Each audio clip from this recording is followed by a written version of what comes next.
За новогодишните празници решив да направам нешто што досега не сум го направил. Тргнав за Лапонија во потрага по Дедо Мраз. Прва попатна станица ни беше аеродромот Александар Велики, од каде се упативме за Малме кај нашите пријатели Васе и Ирена. Новата година ја дочекавме на плоштад во Малме, каде беше топ, и тоа во права смисла на зборот.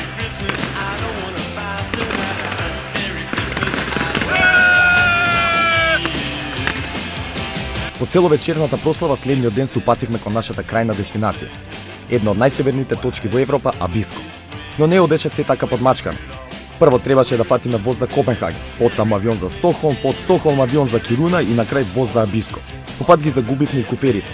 Но иако Абиско се наоѓа на 2000 км од северниот пол и е убаво навлезен во арктичкиот круг, сепак се наоѓа во Шведска, земја каде се е под конец.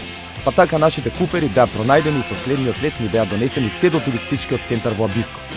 Кога пристигнавме, температурата не беше многу ниска, -5, кога во Македонија се движеше околу -15. И помисливме дека претеравме со зимската опрема што ја понесав, но се излажа. Откако заврши денот, кој трае само час и половина, и се спушти мракот, се спушти и температурите на -21, и во следните денови паднаа и до -25. Но тоа не спречи да тргнеме во прочетка низ прекрасната Брезова шума, да го посетиме канјонот и да шакориме по смрзнатото езеро Тунетреск. Но не остана уште едно нешто што ќе ми остане врежано во меморијата до крајот на живот. Тргнавме кон Аурора Sky Station. Возењето со жичарата беше болно. Траеше половина час на температура -25 со силен ветер, но се исплатеше. Кога стигнавме горе, небото почна да го обвиваат зелени и црвени нијанси. Сите бевме во транс. Имаше луѓе од разни краеви на светот, луѓе кои веруваат во различни религии, но искрената радост и воодушевување беа заеднички.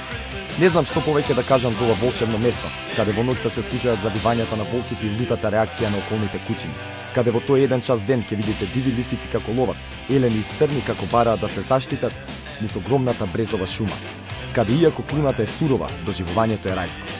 Што друго да ви кажам за овој пеколен рај, освен дека за моите 35 години ова беше најубавиот подарок што сум го добил од Дедо Мраз.